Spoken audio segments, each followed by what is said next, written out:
Reine d'Angleterre s'est éteint à 96 ans. Il était 19h30 lorsque le palais de Buckingham a publié le communiqué officiel annonçant la mort de la souveraine qui a régné plus de 70 ans, un règne exceptionnel, une longévité, une personnalité que nous saluons ce soir. Esther Lenman est avec moi. Esther, vous êtes l'ancienne correspondante d'Europe 1 à Londres. On a entendu des archives il y a quelques instants, la voix très haut perchée de la souveraine et ce français parfait.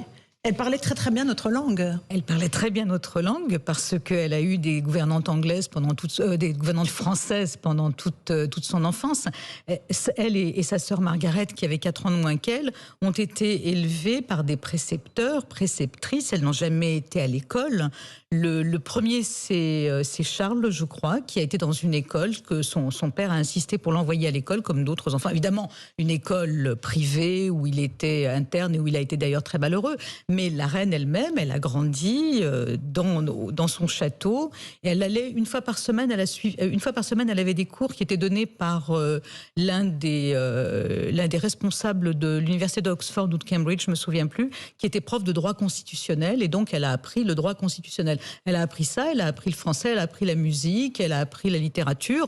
Elle a jamais fait de maths.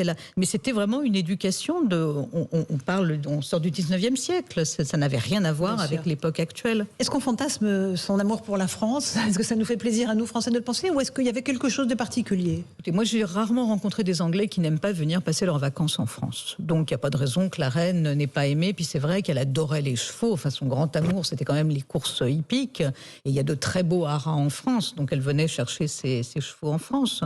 Donc, je suis sûre qu'elle aimait vraiment venir ici. Et de tous les dirigeants français qu'elle a côtoyés, de Gaulle, en passant par Hollande, Nicolas Sarkozy, Emmanuel Macron, est-ce qu'elle en avait un avec qui il y avait une affinité spéciale? Laurence, l'un des deals de la monarchie britannique, c'est que aucun monarque, actuel, ne prononcera la moindre parole politique.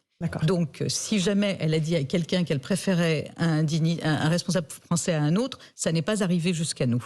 Mais on ne peut pas le deviner à travers les paroles, les discussions au cours des dîners d'État, ici ou là. Écoutez, je crois sincèrement que l'un de ses immenses talents, c'est de ne rien laisser paraître. Never explain, never complain. Never explain, never complain, et never show anything that you don't control. Et c'était vraiment, elle était passée maîtresse dans l'art de...